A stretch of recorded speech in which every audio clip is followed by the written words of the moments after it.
I live in a quiet suburban neighborhood, the kind where people still wave at each other in the mornings and kids ride their bikes until sunset. Nothing exciting ever happened, which was fine by me. But last year, something did happen. Something terrifying. It started small, a few strange occurrences. My front porch light would flicker, even after I changed the bulb. The side gate would sometimes be open when I distinctly remembered locking it, but it was a big house, and an old one at that. I brushed it off, telling myself it was just the wind, or maybe I was getting forgetful. One evening, I came home late from work, exhausted and ready to crash. As I walked up to my front door, I felt something strange, a chill on the back of my neck, as if someone was watching me. I turned around quickly, scanning the quiet street. Nothing, just the usual empty sidewalk and houses lined up in the distance. I laughed it off, telling myself I was being paranoid. But that feeling never left.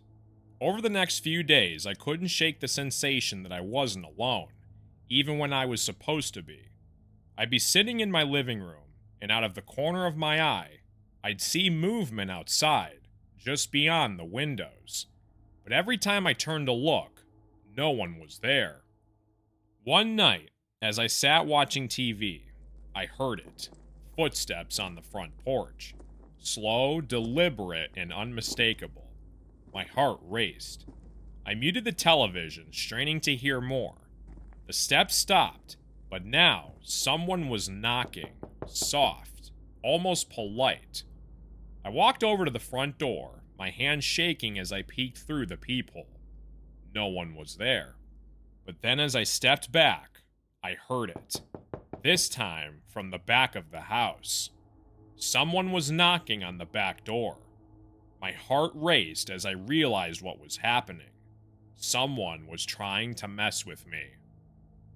I grabbed my phone and dialed the police. They arrived within minutes, did a sweep of the property, and found nothing. No signs of forced entry, no footprints.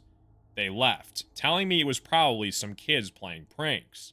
But I knew better. I could feel it. That night, I barely slept. Every sound, every creak set my nerves on edge. Then around 3 a.m., I woke up to the sound of soft scratching, like fingernails dragging across glass. It was coming from the bedroom window. My blood ran cold as I slowly turned to face the window, and that's when I saw him. A man standing outside, his face pressed against the glass, staring in at me. His eyes were wild, his breath fogging up the window. I froze in terror, my mind racing for what I should do next. Slowly, I reached for my phone on the nightstand, but as soon as I moved, he smiled. I don't remember how I managed to call 911, but when the police arrived, they caught him trying to escape through the back fence. The man, my stalker, had been watching me for weeks, sneaking into my yard, standing just outside my windows, and taking pictures of me while I slept. It turned out he was a disturbed neighbor who had been released from a psychiatric facility nearby. He had been following me, waiting for the right moment, but justice was swift. He was arrested, and this time, they assured me he wouldn't be coming back. I moved out of that house shortly after, but sometimes I can still feel the same chill on the back of my neck, as if someone is watching me. But this time, I know no one is.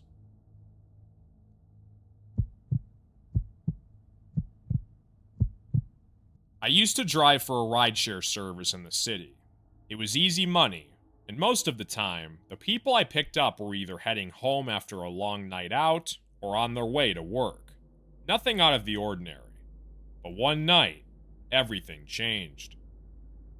I had been working for a few hours when I got a notification on my phone to pick up someone in a quiet residential area, the kind of place where houses were spaced far apart.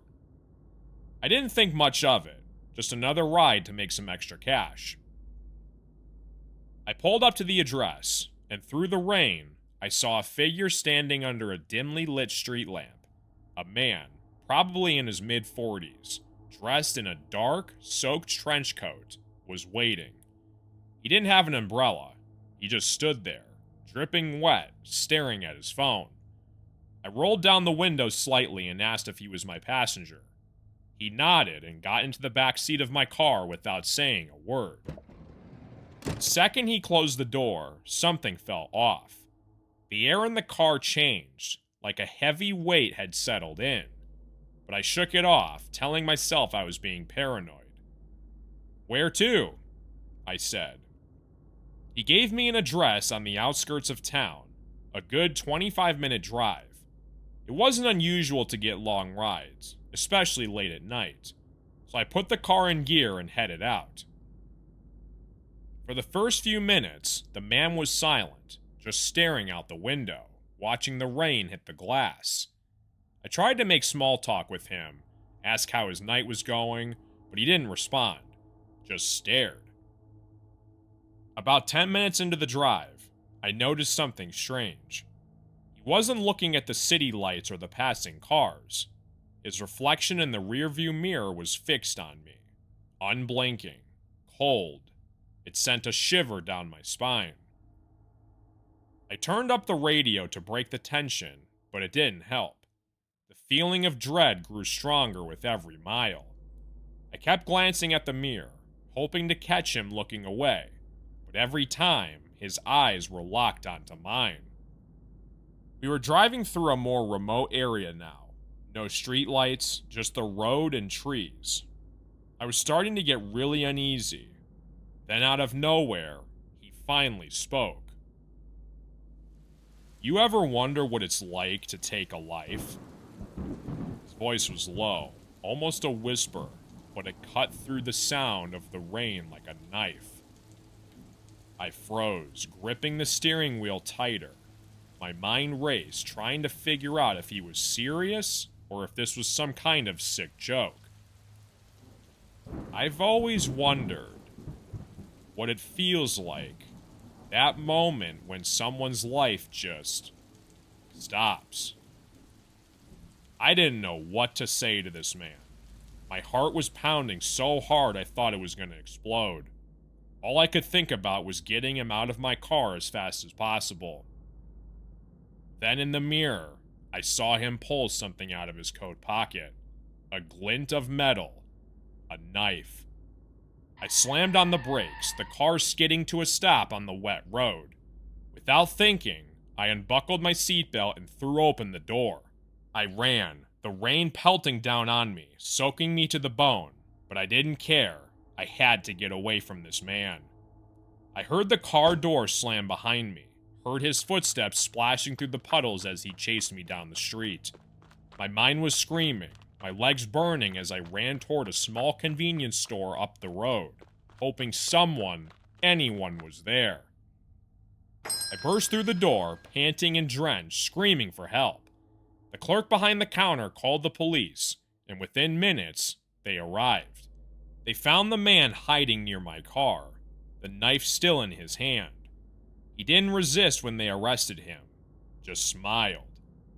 Turns out, he had been wanted for a series of brutal murders, his victims all rideshare drivers. That night, he was taken into custody and later convicted of multiple counts of murder. I never drove for a rideshare company ever again.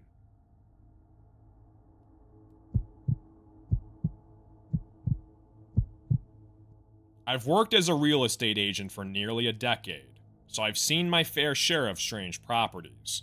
Some have peculiar layouts, others have unsettling histories, but nothing compared to what happened with the old Connolly house. It was an old Victorian-style home on the outskirts of town, the kind you could tell had been grand in its day, but had long since fallen into disrepair. The owners were desperate to sell, so they hired me, despite its reputation. The house had been on the market for years, and rumors swirled about why no one ever stayed in the house for long. but I wasn't one to believe in ghost stories. A house was just a house, right? The first time I visited, I brought a potential client with me. The place had that heavy, musty air, the kind that settles in when a house hasn't been lived in for too long. As I led the buyer through the home, I couldn't help but notice how cold it was, even for late fall. We moved from room to room, and everything seemed normal until we reached the second floor. That's when I first noticed it. A door I hadn't remembered seeing in the listing photos. It was at the end of a long, narrow hallway, half hidden by the shadows, like it didn't want to be found. The buyer, an old woman, pointed it out and asked what was behind the door. "I'm not sure," I said, flipping through my notes. "It's not on the floor plan." Curious, I walked over to the door and tried the knob. It was locked. I figured it must be a storage room or something, so I promised the buyer I'd check with the owners. She didn't seem too concerned and finished the tour, but something about that door stuck out with me. Later that day, I called the owners and asked about the mysterious room. There was a pause on the other end of the phone line, long enough to make me uncomfortable. "There's no door there," the owner said. "That part of the house was sealed off years ago." I felt a cold sweat form on my brow. "No, I saw it myself. There's definitely a door at the end of your hallway." Another long pause. "I wouldn't go in there if I were you." I laughed nervously, thinking it was some kind of joke, but the owner's tone made my skin crawl. They refused to say more and hung up the phone. The next day, I couldn't shake the feeling of unease. I told myself it was just an old house, that there was a logical explanation, but I needed to know. So I went back, alone this time. The house was just as cold and silent as before. I made my way up the stairs, and there it was, the door standing at the end of the hall just like before. My heart was racing, but I couldn't stop myself. I had to see what was inside. This time I brought a crowbar. I wedged it into the frame and forced the door open with a loud crack. Behind it there was a room, a smally, dimly lit space. Dust covered every surface and the air was thick, like it hadn't been disturbed in decades. At first glance, it looked like a simple, unused bedroom. But then something terrifying happened. As I stepped inside, the door slammed shut behind me with a deafening thud. My stomach dropped and I rushed back to the door, yanking on the knob, but it wouldn't budge. Panic set in as I pounded on the door, but the house seemed to swallow the sound.